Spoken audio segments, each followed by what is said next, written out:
y ahora podemos centrarnos en la última ponencia. A mí se me ha pedido que presente a Carmelo, pero yo diría que no hay ningún otro militante más conocido en este partido que Carmelo, ¿no? Yo puedo decir que fue uno de los primeros militantes que conocí yo al empezar a militar en el partido, ¿no? Bueno, yo soy viaja, ¿no? Mis amigos en Alicante me dicen Gerardo. Soy alemán, pero llevo unos 30 años viviendo en Alicante y un poco más de 20 años militando en el partido. Pero para hablar 3 palabras de Carmelo, que supongo que sabe todo el mundo, ¿no? Viene de las Islas Canarias, aquí por lo visto en Las Palmas de Gran Canaria, es militante en el PSPE desde su fundación y desde el año 2002 hasta el 2020 fue el secretario general de este partido. Aparte de eso, conocemos toda su actividad política y sale mucho en nuestra prensa, en nuestros medios de comunicación, ¿no? Una de las cosas que se puede resaltar, que este año lo conmemoramos mucho, es su actividad en el referéndum del 86, el referéndum contra la OTAN, ¿no? Y por lo demás, pienso que ahora voy a dejar a él la palabra para que empiece con su ponencia. Muchas gracias.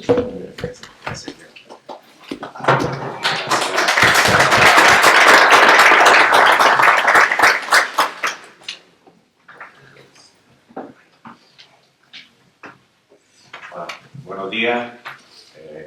Bueno, como ha dicho el camarada Guerrero, soy un veterano, es lo que ha venido a decir. Vamos a ver, camarada. ¿Se oye así bien? No. Esto no lo lleva. Bien, mejor así. Vamos a ver. Sobre el tema del antiimperialismo, por un lado, yo voy a coger la pregunta última que colocaba ayer Andrés Piquera, ¿no? Era un poco su apremio al final. Bueno, ¿por qué no somos más? ¿Y qué vamos a hacer para ser más, ¿no? Esta lucha tan importante que tenemos que dar, tenemos claro que tenemos que ser más. Y yo creo que hay un debate interesante, muy interesante, sobre la capacidad de una determinada organización revolucionaria para tener la capacidad de dirigir a las masas, porque gana la capacidad de conducción revolucionaria y de liderazgo. Y hay algunos términos que voy a reivindicar de una manera muy concreta. No es lo mismo decir otra palabra. Conducción revolucionaria es conducir a las masas a un proyecto revolucionario, a una práctica revolucionaria y a un proyecto revolucionario. Yo voy a desarrollar un poco la ponencia. Puedo decir que hay casi dos bloques. Un primer bloque que trata de explicar nuestra historia. En nuestra historia me voy a referir, yo uso el término, y es así también de preciso, al comunismo occidental, ¿vale? No confundir con el marxismo occidental, ¿vale? El marxismo occidental es un término muy usado frecuentemente, pero que es otra cosa. El marxismo occidental lo desarrolla en primer lugar Berry y Anderson hace bastantes años, con su posición ideológica que poco tiene que ver con la nuestra, y luego más recientemente, hace menos años, Domenico Losuti, también, que se llama el marxismo occidental, y donde él analiza ahí una serie de tesis y de consideraciones sobre este marxismo occidental. Yo, sin embargo, hablo de comunismo occidental. ¿Por qué hablo de comunismo occidental? Porque se trata de hablar sobre la práctica, sobre la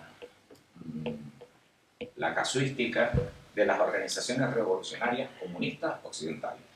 Y el occidental no lo tomen ustedes literalmente como es de aquí a aquí, sino de ese mundo, de esa cosmovisión, ¿no? Que evidentemente bascula en torno a la Europa a la Europa del lado de acá, pero que llega a América Latina. Sí, estamos... Es que no oigo. Eso es una pena. Onofre viene aquí delante. Sí, Pero pero bueno, no lo he escuchado. va mejor, sí. Se puede subir un poquito el volumen. ¿Se puede Está a subir? tope, está a tope. Lo que podemos coger es el inalámbrico que iba mejor. Coge el inalámbrico. O el ordenador, te lo pones un poquito más a un lado. Ya, pero puedes. Todo no se puede.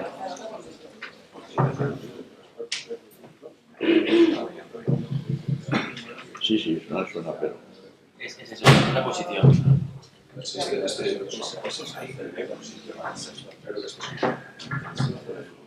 Más largo, ¿no? vamos a ver.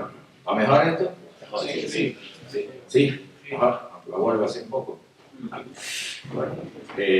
Bueno, entonces, hacía esa precisión de que entiendo que nosotros nos movemos nuestra práctica política, nuestro combate político en el ámbito de lo que podemos denominar el comunismo occidental. Y luego voy a explicar un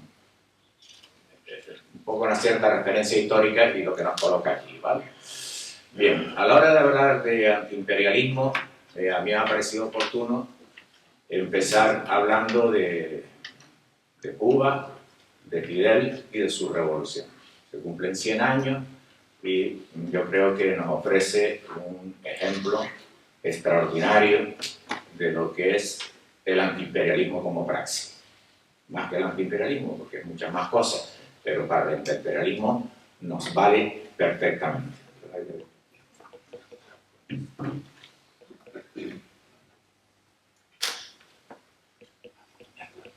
Entonces, y hay una serie de hechos históricos hasta el presente que tienen ustedes un poco en ese guión de tesis que yo les he dado.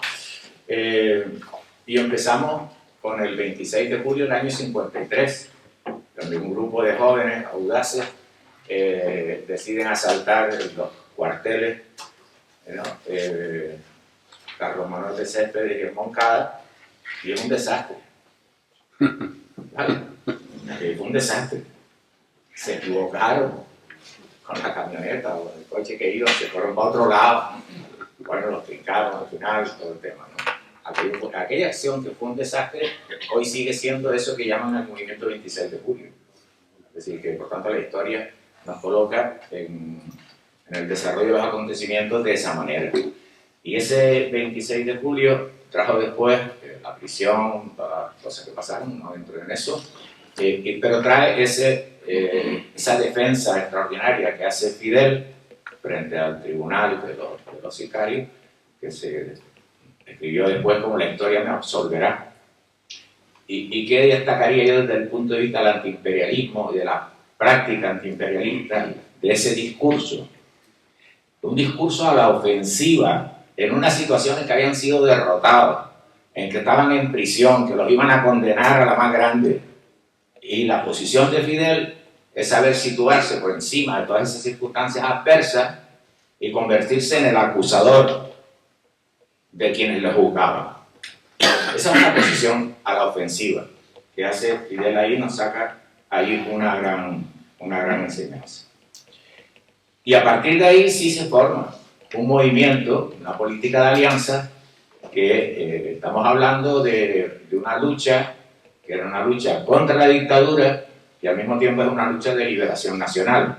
Porque, lógicamente, en medio de todo eso estaba el acoso permanente de los yanquis contra Cuba y, lógicamente, liberarse de toda la enmienda Platt y de todo lo que el imperialismo yanqui tenía el control sobre la nación cubana.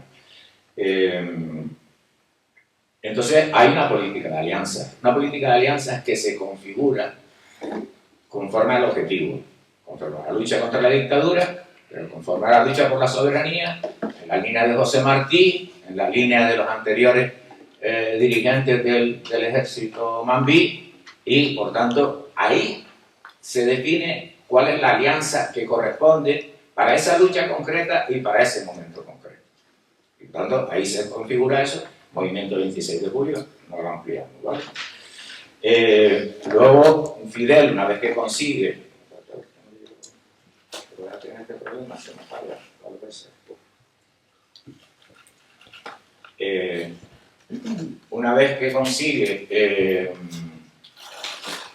salir de prisión, porque al final pues, la lucha política, el liderazgo de Fidel, porque en ese tiempo ya Fidel tenía un liderazgo y un reconocimiento en la sociedad cubana, en el pueblo cubano, consiguen salir de prisión en esa imagen siempre fantástica que vemos cuando salen de la cárcel de la Isla de Pinos, ¿no?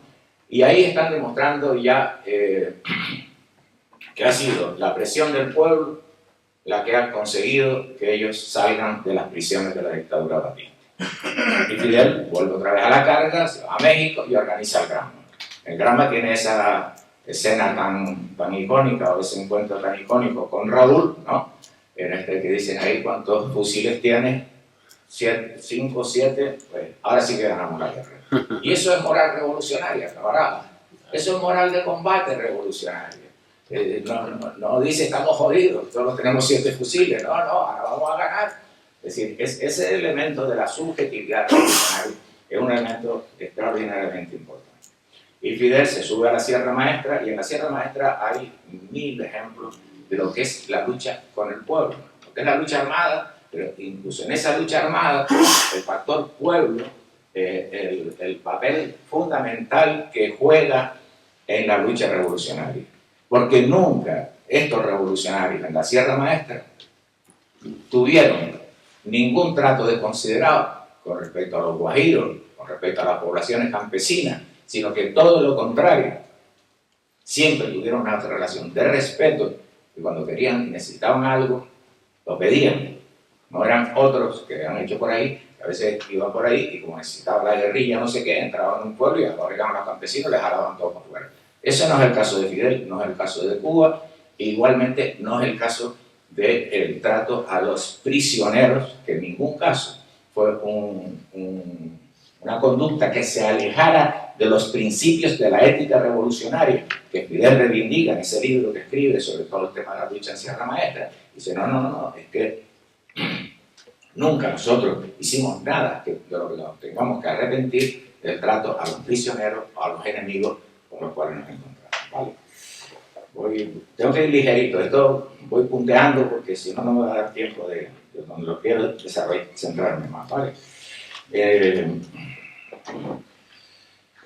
Y a partir de ahí viene pues una escena estupenda que es Fidel entrando en La Habana, el triunfo revolucionario en 3 años y pico, de los 7 fusiles, 3 años creo que tardaron más o menos, y estaban entrando en La Habana con la revolución triunfante, ante las narices de los Estados Unidos. Luego viene la declaración del carácter socialista de la revolución, ese episodio extraordinario de la playa de Girón, que derrota esta foto de Fidel. Esto lo que viene a hacer es un revolucionario ocupando su puesto de combate en el momento en que requería que estuviera ahí. Y a pesar de ser el jefe de la revolución, Fidel está ahí saltando de un tanque, lo cual es un ejemplo del ejercicio práctico de los liderazgos en la lucha revolucionaria.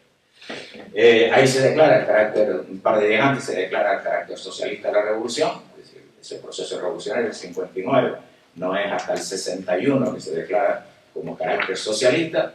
Hay la primera y segunda declaración de La Habana, que son ejemplos también de cómo se construyó ese proceso. Y luego me voy a saltar, camaradas, a un tema reciente, que es el homenaje a los 32 combatientes caídos en la República Bolivariana de Venezuela. Y cómo Cuba aborda eso, y eso también es antiimperialismo, camaradas. Porque esa forma de hacer el homenaje, el reconocimiento,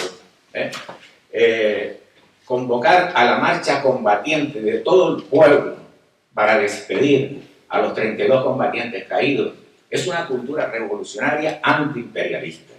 Porque el pueblo siempre está en el protagonismo de todo el proyecto de la práctica política en la confrontación. Y cuando el pueblo sale a la calle, el pueblo cubano sale a la calle a hacerle el homenaje ese que ustedes ven a los 32 combatientes, lo que estamos viendo es que cuando caen los nuestros, reciben el homenaje de todo el pueblo. Cuando caen allá, los otros le mandan un telegrama a la familia, le dicen que lo sienten mucho y lo entierran en cualquier lado. ¿Vale? Se acabó. Pero no está el pueblo en la calle despidiendo eso. Esto es un factor muy importante, el protagonismo del pueblo en toda la obra de Fidel y en toda la obra de la Revolución Cubana es muy importante. Y para nosotros, para la lucha antiimperialista, el protagonismo del pueblo es un elemento determinante para la lucha antiimperialista. Bueno, esa parte así para el tema de introducción. Y ahora vamos a ver qué es el imperialismo. Bueno, lo explicó muy bien ayer Andrés Piquera, pero yo aquí querría trasladar una idea fundamental. El imperialismo no solo es guerra. El imperialismo no solo es guerra. El imperialismo es todo. Es una totalidad. Es el sistema en el que vivimos todos los días. Y por tanto, nosotros combatimos el imperialismo desde todos los flancos. Desde todos. Desde el económico, desde el cultural, desde el ideológico, desde el de las condiciones de vida del pueblo, desde la situación de la juventud. Hay que combatir el imperialismo en todo y entender que el imperialismo es una matriz que tenemos puesta encima y que determina toda nuestra vida, en todos los aspectos, camaradas. Y entonces eso, si lo asumimos de esa manera, vamos a tener otra comprensión de la lucha contra el imperialismo. Porque va a ser una lucha contra la guerra imperialista que juega un papel muy importante y que tiene la cuestión es que es muy explícito y muy fácil de convocar. Es decir, el terreno más fácil de convocar, es más difícil combatir el imperialismo ideológicamente en el campo de la filosofía o en el campo, como lo explicaba ayer Andrés, que el imperialismo al principio se veía y se promocionaba por los liberales como una cosa positiva. Se era orgulloso de ser imperialista. ¿Vale? Entonces, ahora el desarrollo histórico nos ha colocado ya en otro momento distinto. Entonces, tenemos que ir a abordar esa lucha en las condiciones actuales. ¿Y cuáles son las condiciones actuales, camaradas? En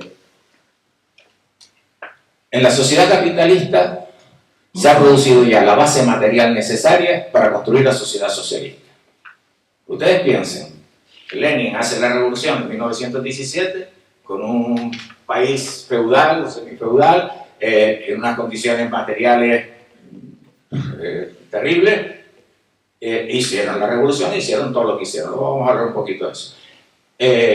Nosotros luchamos ya en unas condiciones en las cuales el desarrollo de las fuerzas productivas ha creado una base material, la necesaria para la sociedad socialista. Realmente el imperialismo está jugando una posición de presión contra el desarrollo de esa fuerza productiva porque ya se llevan por delante las relaciones capitalistas de producción. Eso es un elemento ideológico muy importante para esta cuestión. Realmente el desarrollo de las fuerzas productivas está presionando ya para una superestructura distinta, que sería la de la sociedad socialista. Pero en esta etapa, y es la que estamos viviendo, el imperialismo se encuentra ya en una etapa que Piquera, además, esos dos términos son de Piquera, autofagocitación y tanatocapitalismo, que tiene la necesidad de destruir la superestructura anterior que le sirvió para su proceso de acumulación capitalista en los últimos 50, 70, 80 años, ¿vale? Que hoy ya se le convirtió en un obstáculo, y entonces la fase actual del capitalismo es destruir toda la superestructura anteriormente existente. Naciones Unidas, Ginebra, derechos humanos, la otra y la otra y la otra, la soberanía de los pueblos, etcétera, etcétera. Estamos en esa fase. Eso es lo que está haciendo el capitalismo, eso es lo que están haciendo los yanquis en estas horas, ¿no? Entonces, entender que en estos momentos, cuando luchamos contra el capitalismo, nosotros reivindicamos la soberanía de las naciones como un elemento de confrontación absoluta, porque el capitalismo ya niega, y eso lo habla hace mucho tiempo, lo estamos diciendo, de unas soberanías tuteladas, ¿no? Entonces, vivimos en ese momento histórico, hay un enorme desarrollo de las fuerzas productivas, y ahí se va sustituyendo la parte militar por la parte política de lo que era la superestructura política de las relaciones internacionales, Naciones Unidas, que ya vemos cómo está, ¿no? Y en ese escenario de lucha, pues nosotros tenemos luchas importantes que expresan la capacidad del pueblo de confrontar. Y aquí, en el Estado español, hace 40 años, hicimos un extraordinario movimiento contra la OTAN, de masas, hay que ver cómo fueron las alianzas, hay que ver cómo fue la cuestión organizativa, y hay que ver cómo fue la cuestión de la movilización amplia en los más diversos sectores, ¿no? Pero fue la lucha antiimperialista más importante, más de masa que hemos dado en los últimos 40 años. Después hemos hecho cosas más puntuales, porque la guerra de Irak, etcétera, etcétera, fueron episodios más puntuales.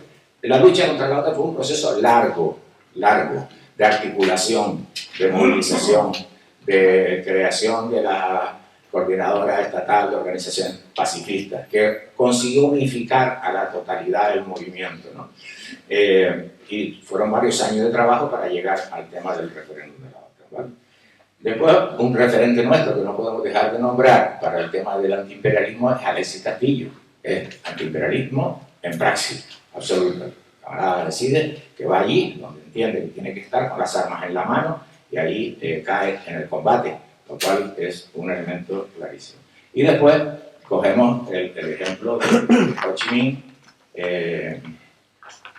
que es un pueblo descalzo, con un puño de arroz en el bolsillo si tenían suerte, con un guerrillero delante con el AK y el otro detrás sin AK porque no había, para que cuando cayera el de delante tomar el arma y continuar la lucha, y entonces ahí terminan haciendo huir al mayor ejército del mundo de Vietnam, derrotado por un pueblo levantado en armas.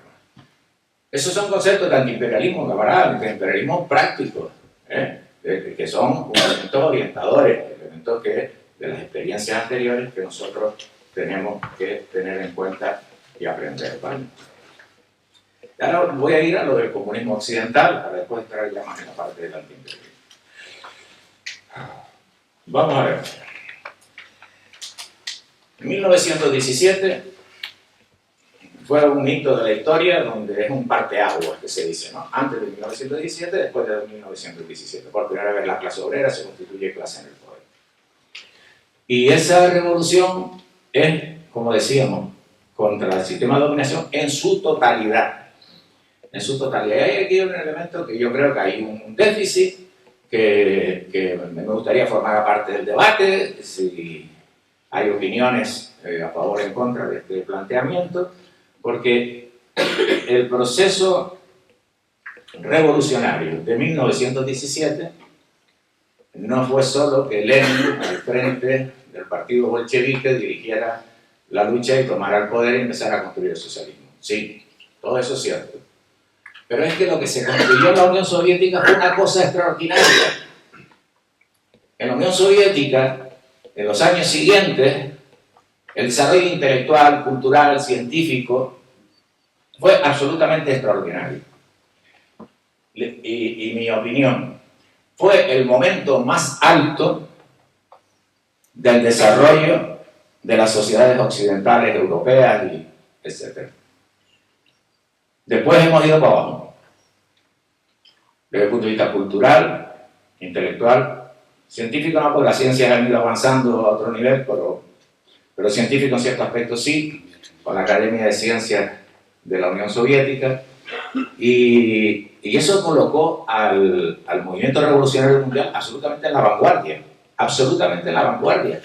Toda la gente que tenía una cierta capacitación intelectual, habilidades, capacidades, reconocimiento, era comunista. En ese momento Picasso era comunista, ¿no? En ese momento mucha otra gente eran comunistas, y ahí se genera toda una trayectoria del ámbito internacional, de los intelectuales, de los pensadores, de las mujeres que luchaban, absolutamente en clave de pensamiento comunista y de la Unión Soviética. Y en la Unión Soviética hay una producción intelectual a todos los niveles absolutamente extraordinaria. Son la vanguardia soviética, fue el constructivismo, fue toda una serie de tendencias que se desarrollan. Esto que ustedes ven aquí es un edificio de un arquitecto soviético que era para el diario Pravda, ¿vale? Este edificio y el siguiente que les pongo, que es el Instituto Lenin, ¿vale?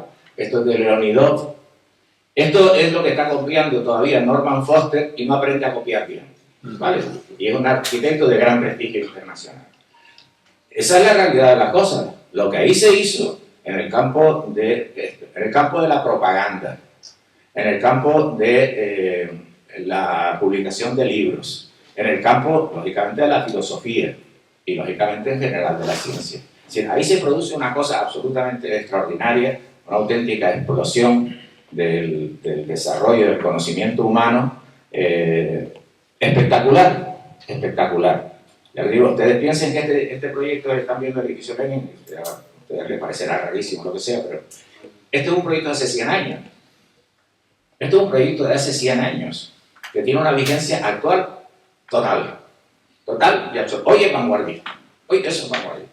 También es muy interesante la Torre de la Tercera Internacional, que es más que un dibujito de esos inclinados. Entonces, ¿qué pasó con esto? En un determinado momento se renuncia a esto. En un momento se renuncia a esto y se opta por el realismo socialista. Y nos vamos a los monumentos, a los edificios ostentosos, llenos de molduras y de neoclásicos, a los carteles del obrero fuerte y la mujer con el niño en brazos, y abandonamos todo esto. Esto lo abandonó la Unión Soviética y lo abandonamos nosotros, porque no hay ningún debate en el comunismo occidental sobre por qué se hizo eso y las consecuencias que tuvo.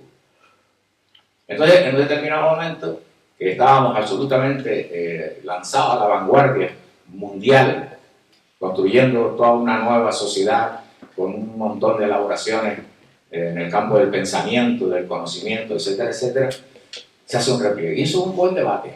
Yo no lo tengo resuelto, ¿vale? Se lo digo sinceramente, no lo tengo resuelto, tengo algunas opiniones, pero hay muchas cosas que a mí me cuesta entender y yo llevo años prestándole atención a esta cuestión. Claro, ¿qué vino después de esto? Bueno, evidentemente esto todavía un poco más tarde, pero es expresión del desarrollo científico de la Unión Soviética y de la ciencia. En la Unión Soviética pues son los primeros astronautas, algunos primeros, Gagarin y después Valentina Tereskova, la primera mujer que sale al espacio. Eso fue también, en ese momento todos los avances eran de la Unión Soviética, y los yanquis corriendo detrás porque estos iban delante. Y entonces después nos cambiaron eso por esto. Claro, después nuestros intelectuales fueron en retroceso. Ahí les nombro yo la Escuela de Frankfurt, ahí les nombro yo toda una serie de cuestiones de gente que pasaron a ocupar el centro del pensamiento y de la estética misma occidental, y entonces resulta que desaparecieron todas esas elaboraciones extraordinarias que habían en el momento revolucionario de la Unión Soviética, y aparece esto. Y vas a ver, es una obra de arte estupenda. Andy Warhol. Bueno, pues ya está. Eso es lo que pasó. Y entonces hay que hacer una reflexión sobre eso, porque eso es parte de... ¿Qué es lo que quiero decir con eso? Que nosotros, para ganar el liderazgo, tenemos que tener un paradigma. Tenemos que representar algo. Y evidentemente está claro que la Unión Soviética, cuando hace su revolución, Lenin, los bolcheviques y todo lo que hacen después, se convirtieron en un paradigma mundial, donde la referencialidad para toda la clase obrera mundial y para la cultura mundial y para la intelectualidad mundial era la Unión Soviética. Y eso, camarada, que nosotros también, el comunismo occidental lo disfrutó, pues después resulta que se nos perdió todo. Y luego se viene después con otra cosa también muy compleja de analizar, que es el escenario de la Guerra Fría. El escenario de la Guerra Fría, donde, después de la Segunda Guerra Mundial, hay ahí ya una cierta organización del mundo, Y en ese momento la Unión Soviética partirá con eso y los partidos comunistas occidentales se quedan constreñidos en el marco de una democracia burguesa donde en un momento se pensó que la Segunda Guerra Mundial iba a permitir avanzar el socialismo hasta el Estrecho de Gibraltar, si quieren, o hasta Canarias mejor, ¿vale? Y resulta que no, que aquello se contuvo ahí, se empezó a jugar dentro de las reglas que establecía el sistema y finalmente pues llegamos a la campaña anticomunista, ¿no? De querer igualar Stalin y Hitler, y llegamos, bueno, esto era después, y llegamos al eurocomunismo, Pensemos que todo ese relato histórico es así, este relato histórico es de esta manera. ¿Vamos? Entonces, yo creo que ahí hay un elemento importantísimo de todo esto, y no va a ser tema para hoy, porque no da tiempo, que es el tema de la dialéctica. Es decir, todo el tema del pensamiento científico que Piquera reclamaba ayer y que tiene en sus leyes fundamentales pues toda la capacidad de interpretar, entender la lucha de clases y entender el desarrollo superior progresivo de la humanidad. En función fundamentalmente de esa tercera ley que yo les señalo ahí, de la negación de la negación, que es la forma de entender el desarrollo científico progresivo de la humanidad. Bueno, entonces, vamos con el imperialismo. Bueno, pues fatal. Bueno, vamos al imperialismo más rápido. Entonces, no tenemos prisa. No tenemos prisa. El imperialismo se convierte en un sistema de la barbarie absoluta, compañeros. Sí. Es que no puedes otra cosa decir. Nosotros ahí el combate tiene que ser radical, absoluto. ¿No? Sí. A lo que se está sometiendo hoy a la humanidad todos los días, haya guerra o no haya guerra, eso es muy importante, haya guerra o no haya guerra, es una auténtica barbaridad. Existen todas las capacidades para que la humanidad entera tenga agua potable, existen todas las capacidades para que se tenga acceso a la sanidad, como demuestran las misiones internacionales de los médicos cubanos, existen todas las capacidades para no destruir el planeta, para no seguir profundizando en ese elemento tan importante que ahora se está recuperando, que es la brecha metabólica de Marx y de Engels, ¿no? Sin embargo, estamos con esto. ¿Vale? Cosa más antiecológica que esta, no hay, ¿eh? No hay ninguna. Creo que la huella ecológica en la proporción del servicio que presta, esta es de las mayores huellas ecológicas que hay, ¿vale? Entonces,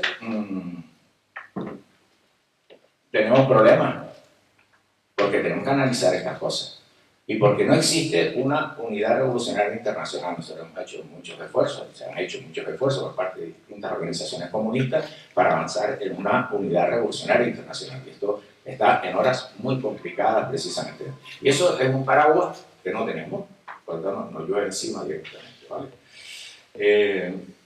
Entonces nosotros necesitamos levantar un nuevo paradigma como así, frente al del imperialismo. Lo mismo que ocurrió en 1917 y tuvo esa potencialidad.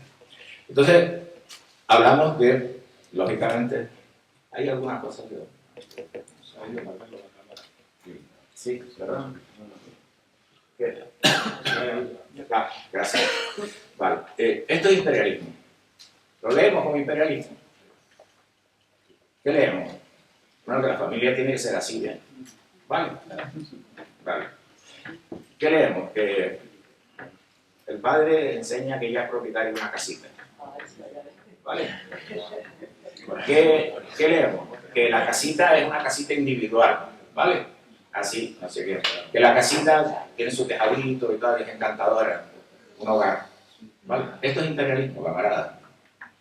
Esto es imperialismo. Nosotros tenemos que contraponer nuestro modelo. ¿Vale? Hablamos después de eso. Esto es imperialismo, ¿vale? Es decir, los grandes monopolios se quedan con un pedazo de la ciudad de Madrid y se construyen sus torres de máxima ostentación. Este es de Foster, por cierto, el de la izquierda mía, el de la izquierda. Ese es de Foster, el de que copia a Leonidov, mal, copia mal. ¿Vale? Esto es imperialismo. Esta es la cultura. encantadora, oficial, a la que acuden las élites. Esto es imperialismo, ¿vale? Esto es imperialismo. ¿Cuál es clave del imperialismo? Ostentación, poder social, alto consumo, estética. ¿Vale? Esto es imperialismo. ¿Lo entendemos así? Esto es imperialismo. Esto es imperialismo. Hay que contrarrestar la victoria de Vietnam y hay que hacer unas películas para que cambien la imagen de la derrota de Vietnam. Esto es imperialismo, ¿vale? Bueno, más imperialismo que esto, ¿vale? Esto es imperialismo, ¿vale? Entonces, esto es imperialismo. No, decía, uno decía, te van a dar 760 euros. Y dice, sí, tengo que contratar un seguro, tengo que poner la nómina ahí, tengo que llevar no sé qué, tengo que estar, bueno. El combate contra el imperialismo es en todos los órdenes, camaradas, en todos los órdenes. Y hay que confrontar, ¿vale? Ahí está desaparecido y después también están cambiando. Bueno, y entonces este es el factor que decíamos, la socialización de la producción. Sí, las cadenas de valor, la clase obrera mundial, trabajando todas para un mismo fin.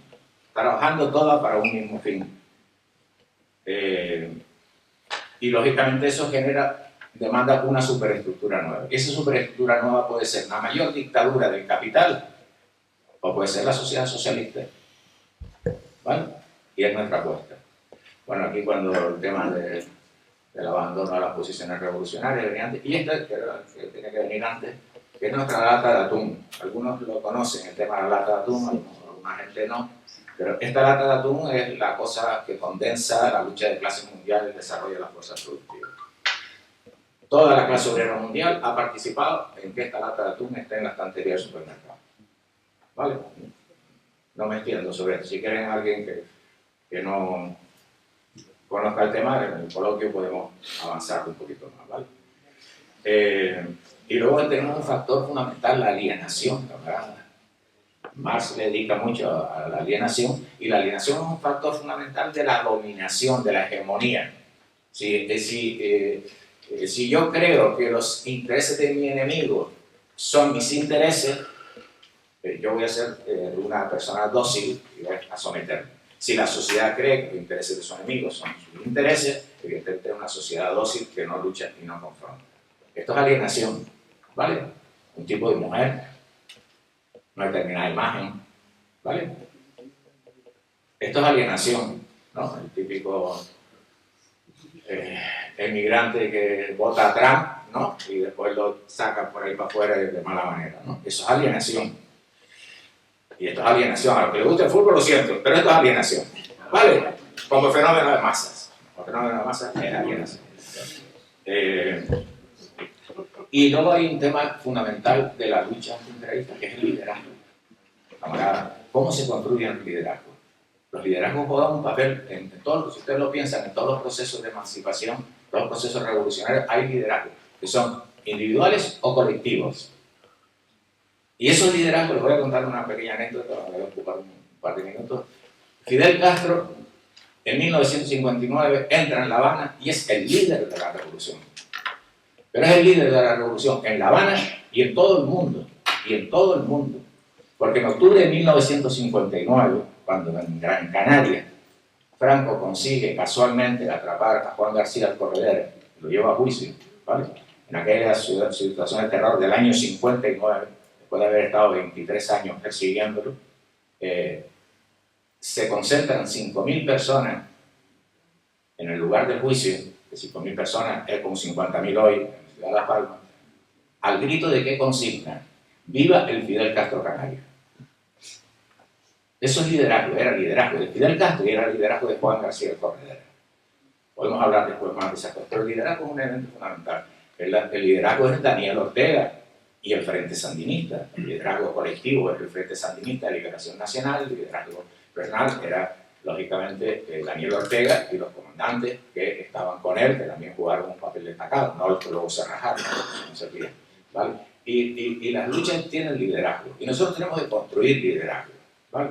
Entonces, nuestra apuesta, que es el Frente Mundial Antiimperialista, tiene toda una serie de cosas. En primer lugar, el Frente Mundial Antiimperialista es una política de alianza interclasista. una política de alianza interclasista, porque nosotros queremos que sectores, lógicamente de la clase obrera y sectores populares, formen parte de una gran movilización mundial que es antiimperial. Un ejemplo, lo tenemos ahí al lado. Ayer cuando Juan Pérez dijo algo en el coloquio, alguien me dijo, tenía que haber dicho esto. La movilización contra la vuelta ciclista a España con el tema de Palestina. Espectacular, ¿no? Extraordinario. ¿Cuál era la composición del bloque social que se movilizó contra la vuelta ciclista a España? Interclasista, ¿verdad? Era antiimperialista, era internacionalista, era solidario, pero fue una movilización que desbordó los límites del sistema y que permitió, lógicamente, agarrar y obligar a suspender la entrada de la vuelta ciclista en Madrid. Eso es un ejemplo de liderazgo colectivo que se construye en el proceso de las luchas, que va creciendo producto de un proceso de genocidio que se estaba dando contra el pueblo palestino, y entonces tenemos ahí esos episodios. Los liderazgos son muy importantes, y los liderazgos, las organizaciones revolucionarias tienen que planificarlos y promoverlos e impulsarlos. ¿En torno a quién? ¿En torno a qué idea? ¿En torno a qué cosa?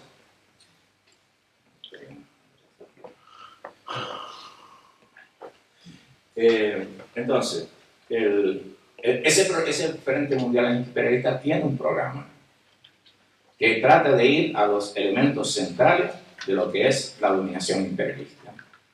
Por lo tanto, estamos hablando de que el programa del Frente Mundial Antiimperialista es por la defensa de la soberanía y el derecho a la libre autodeterminación. Eso es un elemento central, que es una lucha que se lleva en cualquier lugar y es una lucha que llevan especialmente algunas naciones particularmente oprimidas, sometidas todavía a situación neocolonial, como puede ser el caso del Sáhara Occidental, como se decía ayer, ¿no? Y entonces, lógicamente, el tema de la soberanía es un elemento central. Por el desarme, la paz, claro, no a las guerras imperialistas, no a las guerras imperialistas, ¿vale? Por la reducción del gasto militar, la cancelación de la deuda externa es una propuesta de carácter antiimperialista, porque lógicamente, Andrés lo explicaba también ayer, como es el robo y el saqueo, y como unos pocos grupos económicos mundiales se quedan con todo, y lógicamente la cancelación de la deuda externa es una bandera de la lucha antiimperialista. La igualdad de los sujetos, lógicamente, a la hora de tener los derechos, el reconocimiento para la intervención en la resolución de los conflictos. Y luego, la democracia de la asamblea, es decir, el tema de que nos arrebatan términos nuestros, categorías que son nuestras, de nuestro proyecto político histórico. Entonces, por tanto, esos elementos fundamentales tienen que haber en el programa del Frente Antiimperialista. Luego, el tema organizativo. Vamos a ver, hay un elemento fundamental. La lucha revolucionaria tiene que tener confianza en el pueblo. Confianza en el pueblo y confianza en el pueblo, ¿vale? Sin eso no hay nada. Entonces, determinadas posiciones de que todos esos votan a Vox, todos esos son nada más que piensan en ir al fútbol, camaradas, no vamos avanzando por ahí. Los que hoy votan a Vox, ya lo voy a decir así, los que hoy votan a Vox, mañana los queremos en el Frente Mundial Antiimperialista y los queremos en el partido.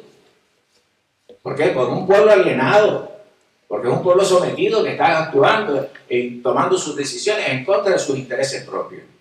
Y hay una lucha ideológica por ganarse a los sectores del pueblo para que las posiciones más avanzadas de la liberación revolucionaria sean los valores asumidos por esos sectores del pueblo. Hoy absolutamente embrutecido. La palabra embrutecido no es un desprecio, es un término de Marx, ¿no? Habla de la clase obrera embrutecida, claro que sí, embrutecida por la explotación capitalista. Claro, y esa que piensa que las cosas van por ese lado. Por tanto, intervenir con todo el pueblo.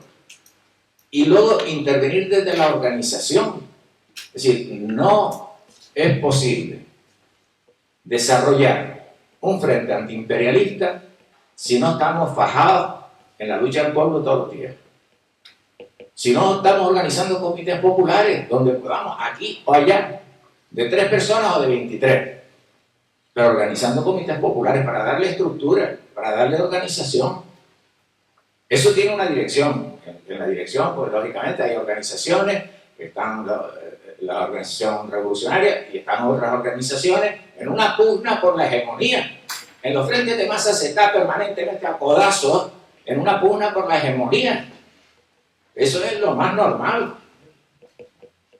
Les cuento una anécdota. Cuando Lenin estaba y los bolcheviques estaban negociando la paz de Brest-Litov, ¿vale? Una situación tan terrible que tenían que conseguir un poco de respiro para la revolución, pues hubo un grupo que eran los socialistas revolucionarios, que formaban parte de la revolución, pues no tienen otra idea mejor que irse a la embajada de Alemania, arriba en Leningrado, en Moscú, no sé dónde era, y agarrar, tirar una bomba y matar al embajador de Alemania.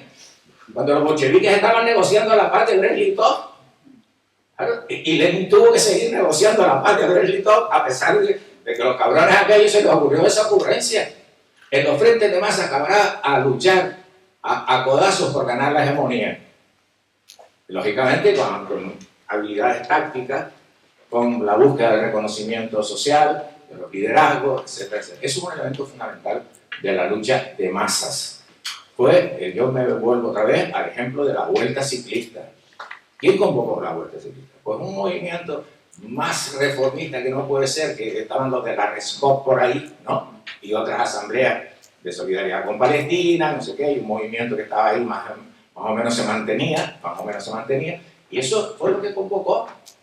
Y eso consiguió motivar al pueblo para ir a acabar con la vuelta ciclista, porque era un gesto de solidaridad con Palestina, la gente lo sentía, y eso es una victoria extraordinaria que se consiguió. Y eso es lucha antiimperialista. Hay que levantar las luchas. Yo creo que además tan entendió el tema tan claramente el poder, que cuando vieron que ya se apuntaba a esa consigna de la huelga general mundial por Palestina, hicieron ese simulacro de acuerdo de paz para desactivar el movimiento, directamente, para desactivar el movimiento, y lo consiguieron. ¿Vale? Lo cual no quiere decir que se haya quedado todo ya arrasado, no, hay rescoldo, hay una experiencia acumulada, hay muchas cosas, entonces, y hay que saber trabajar sobre ellas, Entonces, piensen ustedes, es un tema importante, que los liderazgos occidentales de los últimos 50, 70 años esencialmente no han sido comunistas. Y eso nos tiene que llevar a alguna reflexión. Yo creo que salvo Angela Davis, que además era más por su negritud y por su defensa de la cultura afro y ese acierto que hubo ahí de reivindicación de los afro-bellos, etcétera, etcétera, y por su radicalidad, ¿no? Los liderazgos occidentales han sido de todo tipo de cosas, pero poco comunistas. Y nosotros tenemos que aspirar a recuperar la capacidad de liderazgo de los comunistas, del pensamiento comunista. Y para eso hay que trabajar, hay que discutir sobre esas cosas, cómo se hace, qué es lo que nos está fallando. ¿Qué tiene que ver eso con lo que yo les decía? Con la Guerra Fría, con el abandono de las posiciones de vanguardia, ¿vale? Esas cosas, ese proceso tan, vamos a decir, extraño, en el cual se renuncia a esa vanguardia extraordinaria y se repliega, se hace un repliegue. Eso tiene, quienes lo hicieron tienen su argumentación y su tal, pero a mí no me convence, ¿vale? Y luego eso hay un elemento que toca con el tema de la revolución socialista, ¿no? Yo creo que voy a terminar vamos bien. Sí, pero yo me disciplino con eso. Gracias. Claro, el tema del frente antiimperialista no es el frente revolucionario por el socialismo. Y ahí ahora hay mucho que hablar, ¿vale? El frente antiimperialista, como digo, es una alianza interclasista, tiene una serie de objetivos, lógicamente, que tienen contenido anticapitalista. Nosotros decimos que defendemos la cancelación de la deuda externa, eso es anticapitalista. Si nosotros defendemos la soberanía de las naciones, eso es anticapitalista, etcétera, etcétera. Pero no es el frente por la revolución socialista. que se le corresponde a la vanguardia revolucionaria, a las organizaciones del proletariado de vanguardia, y eso está por ver cómo se resuelve, porque ya sabemos cómo está la situación. Pero resulta inevitable que la lucha antiimperialista se encuentre con la lucha por el socialismo. Porque, lógicamente, como al final se está cuestionando el sistema de dominación hegemónica, estamos pidiendo que acabe el imperialismo, etc., pero luego, como tienes que decir cuál es la salida, pues la salida, lógicamente, es el socialismo. Y entonces ese es un tema que hay que manejar dialécticamente con mucha habilidad. Con mucha habilidad. Hay momentos, etapas, en las que el tema del socialismo no aparece y tampoco tenemos que forzar decir que tenga que aparecer. Y me vuelvo a la Vuelta Ciclista a España. En la gran movilización que se realiza, extraordinaria, por la Vuelta Ciclista, de protesta por la Vuelta Ciclista, en ningún momento tuvo la consigna por socialismo. La consigna fue por el final del genocidio, por la ruptura de relaciones diplomáticas de España con la entidad sionista de Israel, por la no venta de armas. Y eso era frente antiimperialista, que además, yo creo que de lo más tangible que hemos tenido en los últimos años, ¿no? Y entonces ahí no está el tema del socialismo. ¿Eso quiere decir que no se puede plantear el tema del socialismo en el frente antiimperialista? No. Se puede plantear cuando las condiciones lo permitan. Cuando haya ganado una cierta hegemonía, un cierto reconocimiento en el movimiento, tú, como organización revolucionaria, puedes plantear el tema del socialismo. Y si lo sabes hacer, pues el tema del socialismo, de una manera natural, irá entrando en la lucha antiimperialista. Y me cojo un ejemplo particular, ¿vale? Una consigna que en Canarias está reconocida por todo el movimiento popular, incluso más allá de la izquierda, el movimiento popular. Nosotros tenemos una consigna que la gritas en toda cualquier actividad y nadie te va a reprochar nada, que viva Canarias libre y socialista. Es una consigna que se construyó en el proceso de las luchas, desde los tiempos de la Unión del Pueblo Canario, y que el pueblo canario reconoce, natural. Y entonces tú estás en una actividad de una asociación de vecinos, y haces una intervención porque hay una asamblea, no sé qué, tal igual, y al final termina diciendo viva Canarias libre y socialista, y nadie te va a echar una bronca, algunos bestia de voz que haya por ahí. Pero es natural que se haga. Entonces, nosotros tenemos que tener la capacidad de ir conduciendo la lucha dentro del frente antiimperialista a posiciones revolucionarias de acercamiento a la reivindicación de la salida socialista de la lucha antiimperialista. Si eso lo hacemos con capacidad, con liderazgo, con capacidad de conducción revolucionaria, con reconocimiento por parte de las masas, de una manera natural. ¿Eso qué va a significar en la práctica? Pues que en un lugar el Frente Antiimperialista tiene el programa básico, por así decirlo, y además incluye el socialismo, porque ahí ya se dan condiciones de lucha ideológica, del combate, de la experiencia, de la confrontación, etc. Y lo del socialismo entra de manera natural, y más allá, que también están los del Frente Antiimperialista que no han hecho ese proceso, no incluyen lo del socialismo. Y eso hay que entenderlo como la diversidad que va a tener la lucha en ese proceso. En la medida en que la vanguardia revolucionaria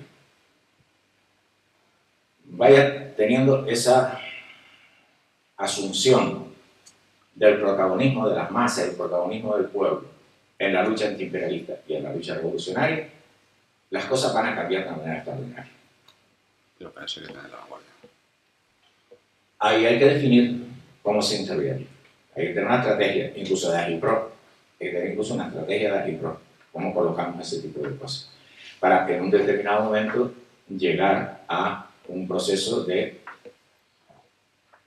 acumulación, de elevación de las capacidades, de la conciencia, y en un determinado momento confluir, como en el año 1986, con un movimiento contra la OTAN, que en aquel momento el socialismo era también una cosa asumida de una manera general. Ahí las explicaciones que hacíamos en el año 86, en el 84, 82, sobre los misiles cruceros, los Tomahawk a desplegar en la tierra de Gerard, que le iban a poner allí, pues eso era, se hacía y se explicaba perfecta y directamente, diciendo una agresión contra el bloque socialista, claro. Pero son los momentos de la lucha, pero vean cómo se retrocede. Y tienes que volver a rearmar el discurso otra vez, y a rearmar las capacidades organizativas y la hegemonía y los liderazgos. Entonces, la cuestión está en que nosotros necesitamos un paradigma, representar un paradigma. Frente a esta barbarie, frente a todo este tipo de cosas, nosotros necesitamos representar un paradigma nuevo. Y eso lo tenemos que explicar, camaradas. Y lo tenemos que definir, a lo mejor también tenemos que trabajar ahí sobre eso, ¿no? Entonces, lo de la unidad antiimperialista mundial, ahí están, ejemplos de qué cosas se están dando en este momento en la lucha antiimperialista y tan diversas que son, cada una de ellas, ¿no? La creación de comités de base, comités populares, es un elemento fundamental, camaradas, es un elemento tremendo. La asamblea, como protagonista, hay que convocarla. Se va a estar viendo por ahí en algunos lugares que ya se convocan asamblea abierta contra el imperialismo, asamblea abierta, solidaridad con no sé qué. Es un proceso, yo creo, interesante en el que hay que estar en la asamblea y tienes que ganar reconocimiento en la asamblea. Porque si la asamblea sale y dice que te echan porque le queda pesado, tío, vete para allá afuera, pues ha fracasado. Tienes que obtener el reconocimiento de la asamblea. La gente dice, oye, mira, lo que dicen los del PSP, eso es lo que hay que hacer. Ahí hay que ganar el reconocimiento. La movilización como elemento fundamental aquí de toda la vida, como ustedes ven. La lucha por la soberanía, que en estas horas estamos viendo ahí. Y creo que la lucha por el desarme. La huelga general mundial antiimperialista es un elemento importante. Ahora ha habido algunos debates que habrá que hacer, pero la huelga general mundial antiimperialista. La clase obrera hoy es más que nunca una sola clase mundial, una sola clase obrera mundial. Las cadenas de producción recorren el planeta entero y para producir la lata de atún sale desde una hojalata fabricada en China a un pescado capturado en el Índico y a un aceite en Andalucía. Todo ahí. Por tanto, nosotros tenemos una herramienta muy poderosa de la clase obrera. Si la imagen aquella de las grúas que ustedes veían del puerto antes que les puse yo, si 2 grúas de esas paran, se quedan 50 barcos ahí que no entran ni salen. Y son 2 gruistas, que normalmente no hay relevo de ellos, porque son tíos súper cualificados, muy cotizados, muy bien pagados, y no puede subir a cualquiera ahí a una grúa monstruosa de esas a mover 1000 contenedores en 12 horas, ¿vale? Ese tipo de cuestiones nos marcan el momento actual. La guerra imperialista, otra foto aterradora ahí. Consignas que puedan haber, deserción de los ejércitos imperialistas, la clase obrera no es carne de cañón del capital, ¿no? La cancelación de la deuda externa, como digamos ahí. Aquí un ejemplo de antiimperialismo fantástico. Es que lo que ha hecho Silvio es extraordinario, ese tío es fantástico. Y ahora y lanza, sabiendo, Silvio sabe, cuando dice esto, exijo mi AKM, él sabe lo que está diciendo y la trascendencia que va a tener. Y entonces en la dirección cubana revolucionaria dice, ahora te vamos a entregar el AKM, toma, y vamos a grabar en vídeo y ahora es noticia mundial. Eso es antiimperialismo. Desde las posiciones más desventajosas, más dificultades, agarras y te conviertes en el centro del foco de las cosas, camaradas. Esa es la lucha que hay que hacer. No sé si es la última, el desarme, por supuesto. 5 horas de trabajo al día. ¿Por qué no aplicamos todo ese desarrollo de las fuerzas productivas, de la inteligencia artificial, de la robótica y no sé qué? Y salimos y decimos, es un ejemplo, ¿eh? No, estas cosas no se discuten o no se discuten. Nosotros proponemos 5 horas de trabajo al día. Ya está. Es que sobra, ¿no? Y luego el cooperativismo, la comunidad, esto es lo que nosotros tenemos que reivindicar. Para que no vengan los del sector cristiano, ¿no?, a decir que nos tengamos que apoyar encima en sus informes, de FOESA y de no sé qué, no los nuestros, para ese tipo de cosas, tomamos un papel, hay una disputa ideológica. La unidad del campo-ciudad, un elemento del pensamiento marxista de toda la vida, que nosotros tenemos que decir, queremos este tipo de ciudades, es nuestro proyecto este tipo de ciudades, esta cosa horrible, donde se almacena fuerza de trabajo de esta manera tan miserable. Hay que colocar esa fuerza. Ahí es donde hay que configurar el paradigma. Y configuras el paradigma y ganas liderazgo. Y esta era la primera. Pues camaradas, creo que esto, si les parece, podemos hablar en coloquio ahora y ustedes dirán. Vale, gracias.